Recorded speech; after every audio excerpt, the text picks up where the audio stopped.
The afternoon come along, the thunderheads clouded up, and about 5 o'clock started really playing.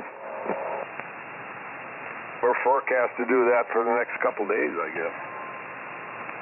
Well, I hope it misses us, because I've got some outdoor projects I want to take care of.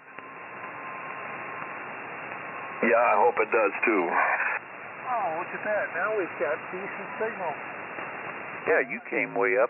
Yeah, you came up, too. Yes, you did. Yeah, good morning, guys. Cam, 60Q. Yeah, things are getting better, thankfully. Anyway, I had something I was going to say, but it just managed to, sift out through that steel sieve that my mind is. Yeah, I understand. Got one just like it. Mine, too. I slip gears all the time. You're not alone, and I'm the oldest, knowing that. Danny's the older here, but between John and Jeff, I think I'm the oldest now. I went over the cliff. Yeah, you went over to the darker side, didn't you? Yes, he did. Yes, but age is only a number, just remember that. Was this the big 7-0, Bud, or what was it? Yeah, well, Jim and John know what it is. They're heading that direction. Yeah, we're careening toward the same cliff, and it is the big 7-0. John and I'll hit it in October. Oh, yeah. Boy, it comes around, I'll tell you. I'll be 7-5 this June. Well, congratulations there, Denny, and I'm going to go get a cup of coffee. My first cup is at the bottom, so I'll be back. W6TX. Okay, Bud. A4CCF. Cam, 60Q. Oh, hey, Dan. Hey, Dan. Hey, good morning, guys. How's everything going? Well, it's been going pretty good, and good morning from AF6LJ. And this is WB7EGG. Good morning. Yeah, but I can hear you all just fine this morning. And we hear you pretty good. You're stronger than Bud. Yeah, I can hear Bud, too. He was okay, so... Bud and I are too close to have a pipeline, if that makes any sense. Yeah. Well, it does, but Bud is crippling himself this morning because he has not yet put on his booties. Oh. I think they're still being crocheted. Something like that. Good morning, Dan. How's your burn project go? Oh, good morning, Bud. Yeah, it went just fine. Got it all done. Got 4 piles all burned down. And it's all just a pile of ash now. It looks really good. So got a lot of stuff done in the pasture yesterday. So and my wife worked on the front of the house. So we had a good day. Okay, well, I'm glad to hear that. Anyway, I will get off this little PM whistle and go over to the other radio so you guys might hear a better signal. What are you on, Bud? So I'm going to QSY to the other SC104, W6TJ.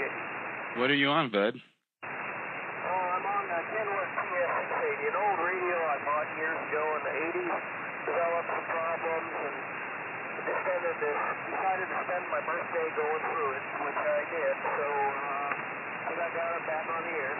Sounds like you got it working. Good for you. Sounds good. I'll go to the other radio, put some shoes on, W6TJ. You do need a radio you can drive an app with. Good morning. Good morning, John. Morning. We've been looking for you. About time you showed up. Yeah, we heard you in there earlier, but, was wondering where you were at. Oh, yeah. I was on the antenna on the exciter what I shouldn't have been. I couldn't understand why was it not tuning up to the exact, counter dial settings, and I got it right, but anyway, strange. Sounds like somebody needed another cup of coffee. I did, and so actually ended up throwing out the coffee we made. I bought some coffee when I bought these filters for a new coffee maker from a restaurant supply house, and they had a pretty good deal on coffee, and now we've decided we're grinding it all up and putting it in the azaleas and begonias. Oh, it's that bad, huh? Yeah, it was bad. Yeah, the coffee, Bud, the coffee machine takes a much larger filter that you can't buy in normal stores. On Amazon.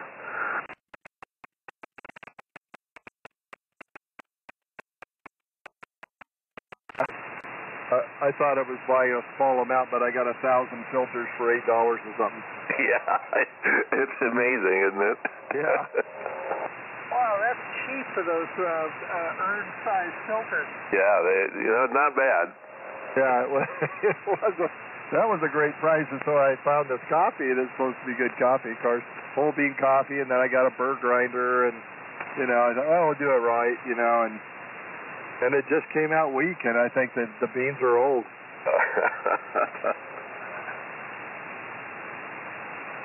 Anyway, John, how well do you copy this radio?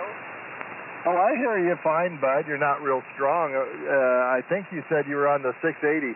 Affirmative. I went through the alignment on Friday with this thing and found a few things way out of alignment. The bias was one. That made a big factor in it. So was the balance with the modulator, the balance modulator. The upper side band was way off. And, I had fun going through it, and I think I got it working pretty good here. Oh, good. It sounds fine. You're just using the hand mic? No, I'm actually on the MC80 mic. Okay. On the desk mic. Anyway, I'm going to switch over to the other rig. Back. I'm at 2 at 104. Yeah, more power would be much appreciated. It sounds good, Bud. You did a good job, and that rig's been out of commission for a while, but good job. Yeah, set it up so you can, hook it up to the amplifier.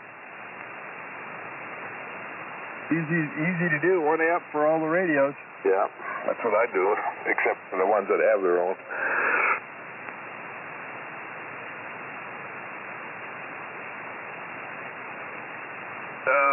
It's good to hear you, John, this morning. Oh, thank you. Yeah, we got that stuff done yesterday, and then we went to that tractor show. Man, that was big. This guy has so many. We got stuff. They were running earth movers around and moving, dirt, and with old tractors. I saw one that was actually a dual 104 in the whole world. Caterpillar that had a twin turbocharged I think they're 6-cylinder diesels with a blade that's probably, I want to say, maybe 18 feet, 17 feet wide. Huge. Oh, These things are side by side. It's like two tractors are put together. Yeah. A crawler, Where is this, or where was this? This was at Ed Aiken's ranch, which is huge. I'm not familiar with that. Yeah, it's off Gold Hill Road. He's also a former, I think, World War II pilot. He's got an airstrip on his property.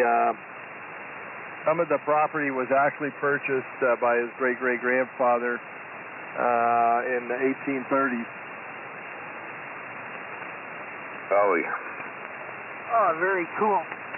Yeah, there's so many old families here, especially Italian, but so many old families around Placerville that are still here with large amounts of land, and it's great to see. Well, I guess you had a lot of fun among there. Yeah. I can tell a difference. I would hope so. By golly, Bud. More signal. Yeah, more signal. Well, 400 is better than 1 inch, You went from 3S units above my noise to 4S units above my noise. Okay. Well, anyway, you had a great day yesterday, John. That must have been a lot of cordless and all that. Oh, yeah, there was lots of other things, too. He had a R 4650 or 4350, the big 28-cylinder engine. Danny, you know which one it is. 28 cylinders. R That's a 4360. 4360, yeah. Anyway, that's a big engine. That's a Pratt & Whitney Wasp Major. He started it up twice. Yep. Biggest mass of it, not the most powerful, but the biggest displacement. It was big. Yeah, they're big. 4 rows, 7 banks, 28 cylinders. Yep.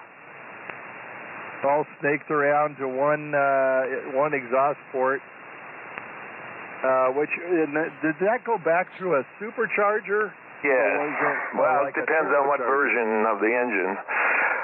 The Dash 63, there's a Dash 59W, which you've probably seen. That's on the Globemaster C97.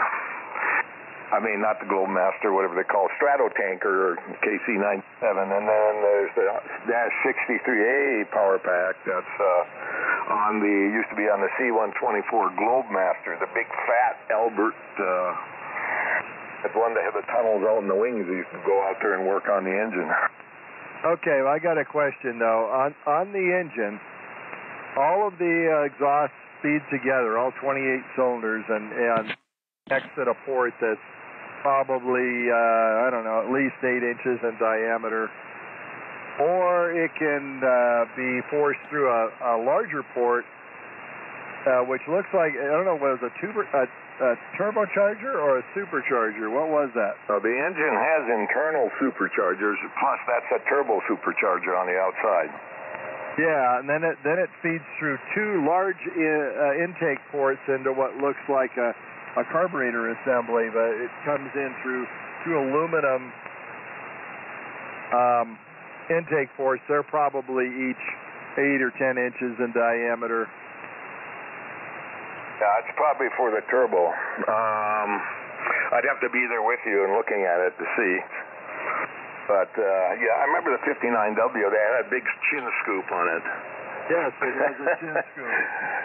That's the only times I ever worked on. We had when I was in tech school, we had a Dash 63 on a test stand that we got to run. You know, that was not the 59, but they had a 59 that we had to take apart and the power pack and put it back together, you know, configure it.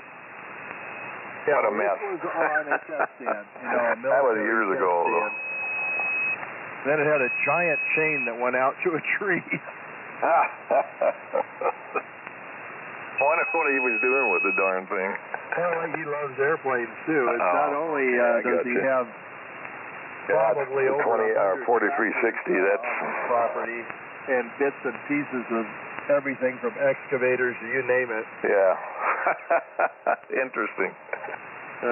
It's amazing.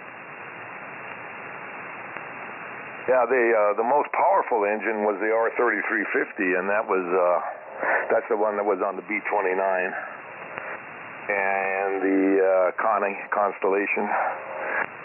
And that had 3 power recovery turbines on it that took the exhaust gases from 3 sections of the engine and spun PR turbines that put that power back into the crankshaft. That was the most powerful. Yeah, okay. No, this one just had the single. Everything went into a single port. Yeah, that's that design. And I just looked at that and thought, wow, what must it take to work on this thing? I tell you. Holy Lots of good cow. coveralls because you sure get dirty. I'm glad I didn't have to work on Photo 360. I'm glad I wasn't. Let's see, I'm not sure which engine the B-36 Convair giant bomber had on it. Had 4. The later models had 4 J-47 jets and 6 pushers. I think the pushers were 4360s. Wow, yeah, they look very complex to me. Yeah, they are. I was dreaming about them the other day again. It's more like a nightmare. It's like the gray radios with black knobs for Jim. Yeah. Oh, geez, you had to go bring that up. Oh, wait a minute. I thought it was safe to say it that way. Yes, it is, I guess. As safe as it gets. I thought that's what you wanted to hear, Jim. I can't blame Jim. No, I understand. Kelly sure loved his. Well, he didn't really have to work on it. No, he didn't have to try to get everything working in it, all that mechanical stuff. Oh, my God. Yeah, there's a lot of mechanical. So that word sure came up with some unique things. You know, they have racks of variable IF, but it's, you know, it's just one in each one of them, and it's really very simple. Where the you know, the gray radio with black knobs had many coils moving up and down, stainless steel racks with. They had some unique stuff. I love the one that auto-tunes. Actually, that's still one of my favorite radios. I had an ARC 2. Well, you're also talking all the aircraft ones, the ARR-15 and the ARC 2s and the ANA RT-13s. Those all auto-tuned, and I did build I built a power supply to run those. And I purposely built a 28-volt DC high current supply as part of it, so that all of that will work, and it is a marvel to watch working. Oh, there's our friend the woodpecker. It's your punishment for bringing up the subject of gray radios and black knobs. Well, on another note there, at 3985 at 6 o'clock Saturday evenings, I listened to the military amateur radio group. These guys are running old military radios. If you want to find out a lot about it, that's a good group to listen to. Yeah, Bud, send me, what's the frequency and when? It's on Saturday evenings, 3985 at 6 o'clock. Oh, okay, thanks, Bud. It's a great group. They're running AM gear, all military AM gear. All right. And that's not 3885? Oh, they're up at 3985. I was just tuning around on the Kenwood after I got it all buttoned up again, and found those guys last night. That's too far north for me anyway. Nothing I have will tune less than 2 to 1 there. Yeah, anyway, listen in on them. It's a pretty good group. Yeah, you could listen, John. I might. That'd be interesting. I've owned enough of that equipment. I certainly haven't, but interesting. Like that one, that auto-tune ARC 5, you said, or whatever. Oh, my gosh. That was the ARC 2. ARC 2, okay. What was cool about it is that, most of it, well, no, it did the PTO tuning and everything. Oh, it had my those gosh. little locking screws on the front, with the handles on them, the little snap. You turn those in when you wanted to save a frequency, and then you'd go to your next one. You had a switch on the front, up to 8 of them, that it would remember. But what was really amazing about that is when I'd set it up on CW, pick a CW note, let's say at 40 meters, and then I'd switch it to 80 meters, and then back to that same channel, and you'd watch each one of those things spin and then stop, the next one would spin and then stop in progression, and it'd be right back where it came from. Wow. I'm amazed at the engineering that went into a lot of that equipment. WB7EGG, yeah, it is amazing. W6P, JD. It's like the guy that designed the teletypes, the engineers that or whatever. I can't believe anybody would come up with a mechanism like that. Yeah, I mean, it's like that. It's all these levers and cams and just amazing. I would not want to repair it, but boy, did it work. Yeah, very steampunk. The guy that came up in England, that scientist and the engineers that were working in that, clandestine service, that built a computer-like machine that, if you saw that movie, that could decode the Enigma code, German Enigma code, and that was absolutely fantastic. Yeah, that was, Yeah, he needed the preamble. Once they found out what the preamble was, then it worked. Yeah, and then of course the code changed every time, so they had, you know, with the different wheel settings, so that thing would plunk along and find them. It's absolutely fantastic. Well, it found them because the Germans were lazy. Yeah. That was the whole deal. They thought it was unbreakable, and it should have been. Yeah, so they were using the same preamble. That meant that they were really afraid of, moving ships and stuff, all of those, so they had to let some of them get shot or sunk by U-boats, and they couldn't give out everything they knew because the Germans would figure out that they broke the code, so sometimes they had to let convoys get attacked, and crazy. Yeah, that was difficult. Yep. I guess. For the greater good, I guess that's how you look at it. Yep. They had them right by the short hairs. What was that? W60AX? I said, this is AF6LJ. And this is WB7EGG. And I guess I'll say W16JD. D4CCF. Beautiful signal, Jim. Are you marauding again? You're about 30 over now. QM60Q. Good, likewise, you're up there. Are you marauding? So, Jim, what's the story now on your, I only cut a little bit of that yesterday. What's the story on your VHF television now? I don't have good VHF reception. I can get RF channel 9, but not RF channels 10 or 12, both of which contain programming I would like to watch. Oh, interesting. So the high end of the band is not good. Yeah, and the low end of the band isn't populated, so I don't know if it's good or not. Yeah, so you can't watch the VHF portion, but the UHF is okay, but not great. UHF is working fairly well. I rescan every once in a while, and you know the cumulative effect of rescanning is that I get about 80 channels. Yeah, I've got that's around what I have, but by the time I trim out everything, it's 80, maybe 86 or something like that. Once I take out all the channels that aren't English speaking. Well, if I were to take out the non-English channels, I'd probably be down to about a dozen. Wow. I've got Chinese, Japanese, Vietnamese, Korean, you name it. Oh yeah, that's what I mean. Scott, he's got the best. He's, of course, he's on top of a tree. I think he redid his and came up with over 120. Oh, wow. Goodness gracious.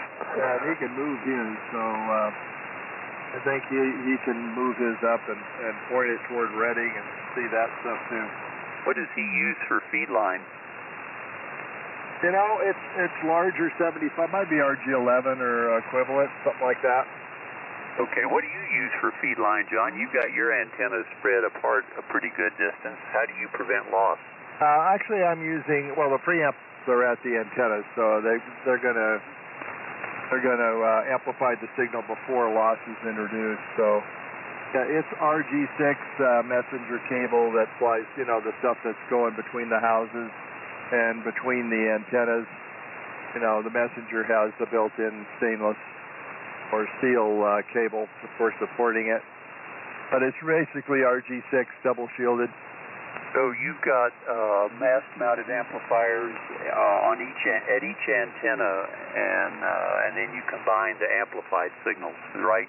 That is correct. Both VHF and UHF. I tried it so many different ways. I tried it with a separate VHF only antenna, thinking the VHF wasn't coming in. I don't know what you're doing. I tried it. The antenna was off the tower. I had a spread arm out there with a separate VHF antenna and then a separate VHF-UHF combiner. Same amplifier. So I'd combine the two signals but take the loss from the combiner. I amplified them. And then, which isn't that much, but still, and then I just found that that I still did not have reliable Channel 10 operation. Boy, once I changed the location and got a wide open shot with that second antenna, that went away, and now 10 is one of my strongest channels. Good to know. Well, as I get time and motivation, I'm going to keep experimenting with configurations, and I'm also going to look at my VHF antenna and see if something has gone wrong with it. Yeah, something must have happened if it's been running really well for years and all of a sudden it's not. It has been.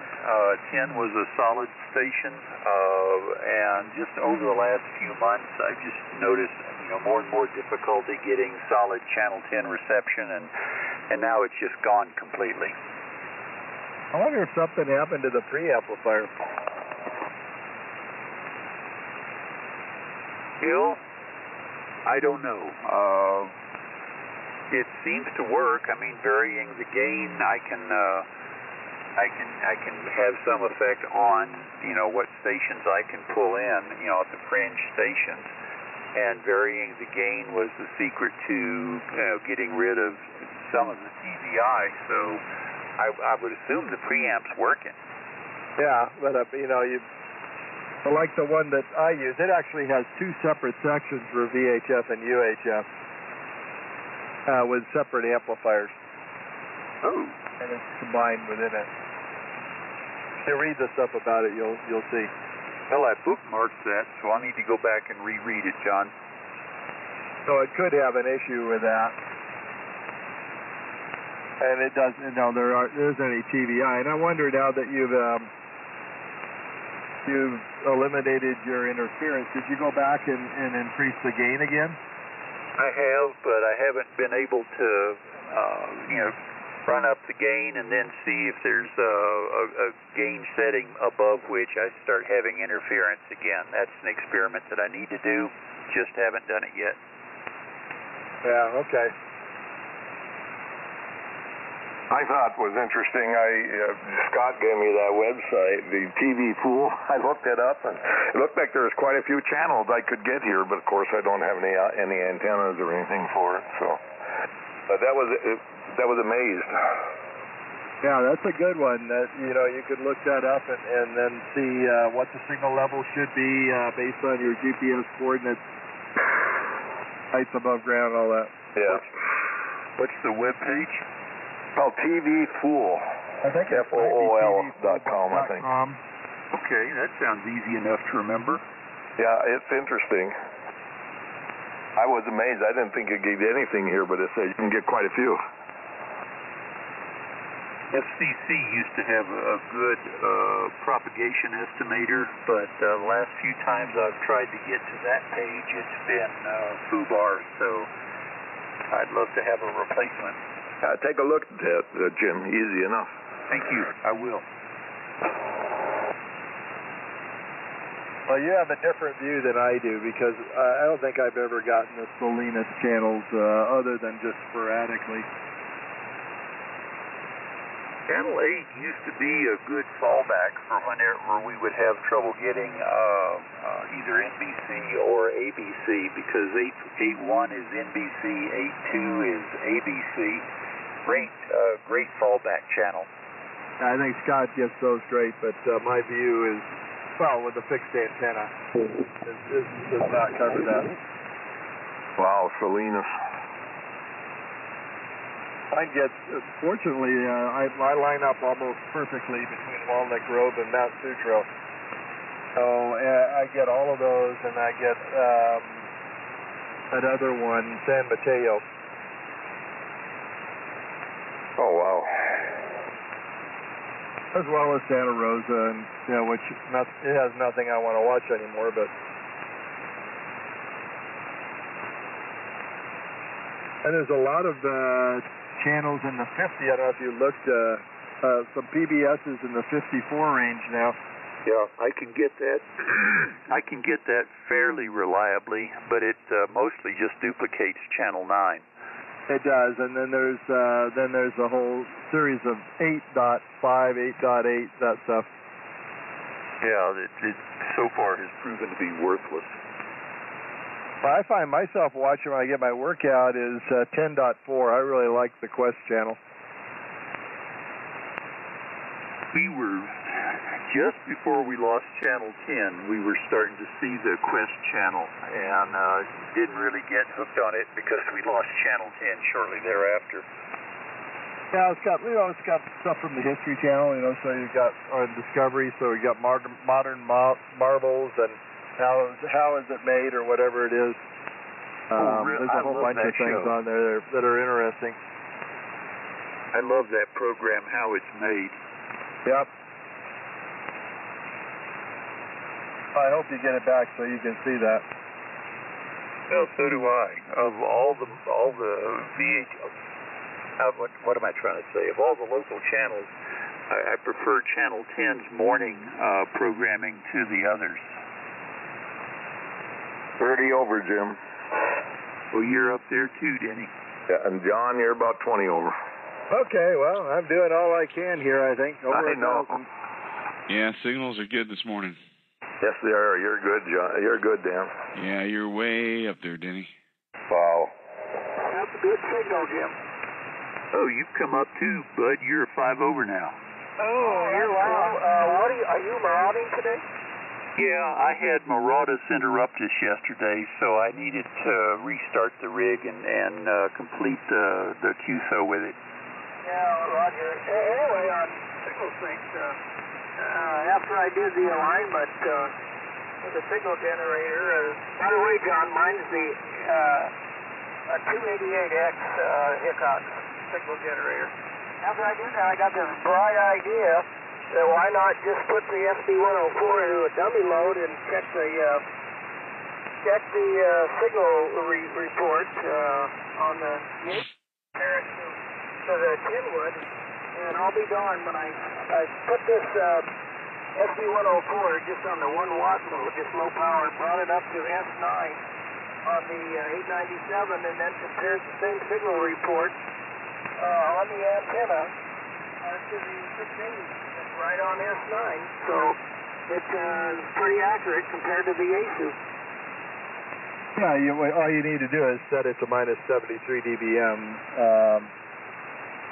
and that'll give your S9. I think that's what, 5,000 microvolts. Something like that, and that's what we did. We got it set up, and it's the same reading on the 897 as it is on the 680 now. Well, good. So there's no point in having an S-meter if it's off. Yeah, affirmative. Well, I don't know. I assume that the 897 is accurate. I've never even had the cover off of that rig. Yeah. That would be an unknown, but it sounds good that everything agrees. I'll be back. Yeah, 6 all day. Okay, so yeah. Well, I had a lot of fun going through the alignment on the thing. I'm glad I got the service manual when I bought that rig. Yeah, that's always helpful. Yeah, so Roger on that. Well, Jim, I hope you get Channel 10 back. If not, you're going to have to hijack John's Channel 10 and run a cable over there to your place. Oh, yes. I'm sure there would be some signal left by the time it got here. It's only 14 miles. That should work. Well, you'll have to set up some kind of a relay on another frequency, a bootleg frequency or something. Bud, what you're proposing is starting to sound a lot like work. I know how much you love that. Oh, we love that word. I'm thinking since it worked before, it can work again. Yep, that should be the case, John. I changed rigs. I'm on the KWM2 now. Oh, yeah, sounds good. Thank you. Yeah, give the old girl a workout. Yep, the old girl needs it. That's the M2A? Yes, it's the M2A. Well, that would be the one to have. Yep, I've had it for a long, long time. You have a full crystal pack for it? No, I wish I did. CP1? No, I don't. And still, I don't think we'll get you on 60 meters, just because the variable IF is there. Yes, sir. And the 30L1 is operating. Sounds like you're a little high. Quite possibly. You know my tuning. Yeah, it's either that or the oscillators are off frequency slightly. Upper and lower sideband. Yeah, we'll head out for the next few minutes. Anyway, this is WB7EGG with that funny name rig called starts with a C and ends with an S. W6TJD, Carson City. W6DAX, Placerville. A4CCF, Radio Free Pollock Pines. Yeah, you sure are, Jim. Hey, it's 6LJ in the land of broken promises and dashed dreams. Well, you've come way up, bud. So have you. I'm running the Pacific Creek. Oh, you come way up too, Dan. Yeah. Kind of nice. Yep, you bet.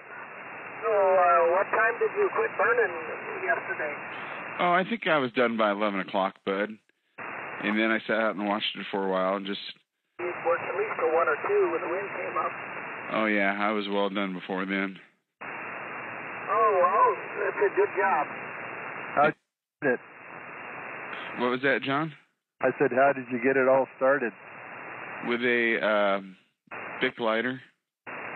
Oh, that must be pretty dry. Well, I had a bunch of fine tinder that I used to start that, you know. And then once the tinder got going, everything else took off.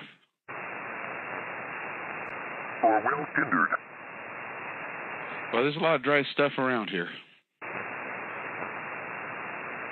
And I was happy to get it done because I didn't really want all that dry fuel sitting out there all summer. I always use red diesel to start mine. Well, if I had to resort to that, I guess I could have, but, you know, we have all these, not sage, but these other, goat head plants that there's always some in the corners of the fences, and they go up really quick. And I just shoved some of those in there, and they got everything else going. Oh, that's good. Yeah, the red diesel burns really slow, so. Yeah, I imagine it probably would. What do you deal with? I got the attention of the fire department. They came out and watched me for 20 minutes. Oh, they did? Yeah, you know, they probably called in to make sure I was permitted like I was supposed to be and that I was in compliance with the permit because there's, you know, they have a set of procedures they want you to follow, and I did. Oh, the department came out and watched you? Yeah, for 20 minutes. They were parked on the street watching me. Wow. So they suspected that there would be an issue. Somebody called it in. I think so. But I'm sure they probably went out all day long and did this because... Well, they're not far away from you either. They're just up the street. Oh, they might have looked out their back window and decided to come on over. They were bored? Bored for a while. I suspect that they had planned on just driving all over Washoe Valley and checking them out because they had suspended burning for the rest of the season. And then about the middle last week, they came out and said, because of all the heavy precipitation, we're going to allow 2 more burn days this year, and that's it. And that's this Saturday and this Sunday. So I would imagine they probably went around while everybody was burning and just made sure they were being safe, would be my guess. That's probably right, Dan. I mean, if I was the manager of the fire station, I would get them out of there and make them go do that. I wouldn't let them sit around all day. And I mean that, you know, in a good way, because that's their job, to get out there and observe what's going on. Yes, it is. Well, that makes people think about what they're supposed to be doing, you know, if they're going to be watched. Well, that's true, you know, because nobody, you know, there's always that one guy that's going to have a big pile with a 30-foot flame with embers going all over, you know, John. Oh, yeah. Yep. Yeah, I wish they'd come around and go house to house like they do in some areas around here where they, you know, look at your foliage and really would be helpful. They come around here once. And leave us, Mr. I love my neighbor to cut down all the additional stuff he's got on my property line. That would be great. They need to get on him. Well, he did a bunch last year because I said probably insurance. Insurance needs, you know, they gotta stay on it. Now the insurance came and visited us last year, and I had to cut some overhanging branches off the cedar trees that were right over the roof. Yeah, I have a guy come out at least once a year, if not twice, and cut stuff off of the oaks, and that's mostly oaks here. And this year I'm having to cut down the remaining digger pine that we have on the property line with my son-in-law.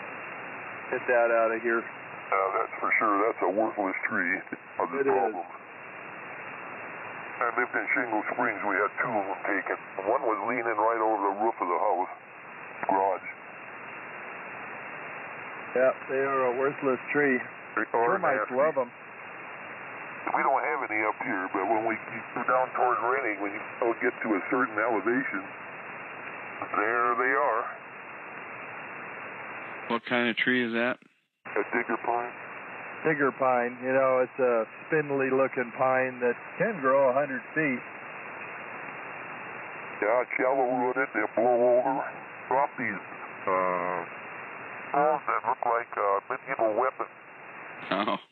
The cones could be quite large, and if they're freed from the tree by squirrels, you know, while before they're mature, they weigh like 10 pounds. Wow. They kill you. Yeah, they can. Which is why we'll get rid of it. But, you know, that and other reasons. Oh, for sure.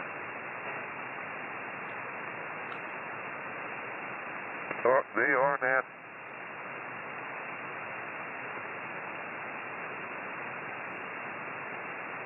Jim, you're all just about, aren't you all the yellow pine up there? Ponderosa pine? As far as I know, everything's ponderosa pine, but I'm the wrong person to ask. Well, I would call it perforated ponderosa pines. I've never seen so many holes in them. I know what tree you're talking about. Oh, is it just one tree? There are a couple of them, but there's one in particular that is truly perforated. Yeah, I mean, I've never seen that before. Well, the woodpecker is free to go perforate that tree as much as he wants to, as long as he leaves my house alone. They keep trying to perforate the house, too. Oh, you can't let them do that. Yeah, they can destroy the thing. Next thing you know, they'll create holes in it, and you'll have rodents and other bats in it. Not to mention air leaks. Yeah. Been there, done that.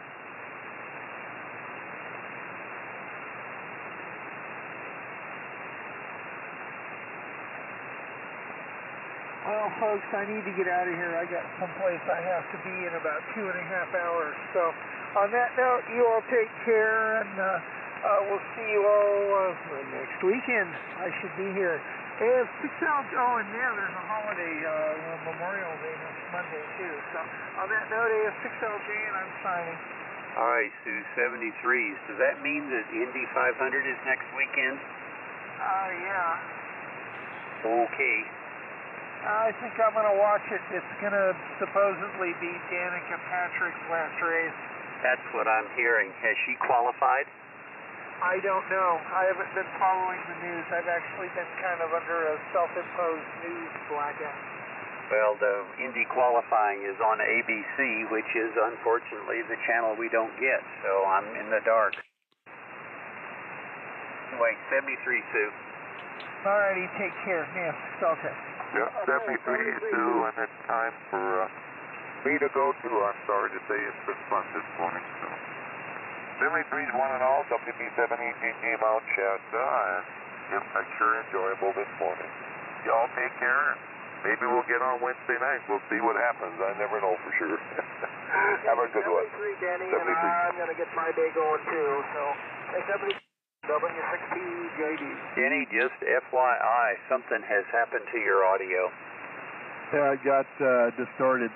Oh, did it? Well, I'm going to put it off the shelf now, so that's 73s. Yeah, it sounds a lot like a carbon microphone. Oh, no, it's a big Electro Voice 638, so something strange. Well, good luck tracking it down. And 73s to you and Bud. Catch y'all later. W6TJD. See you later, W6DAX. All right, guys, take care, and I'm going to get out of here, too, and conserve my voice. I'm losing it, so I'm not sure why.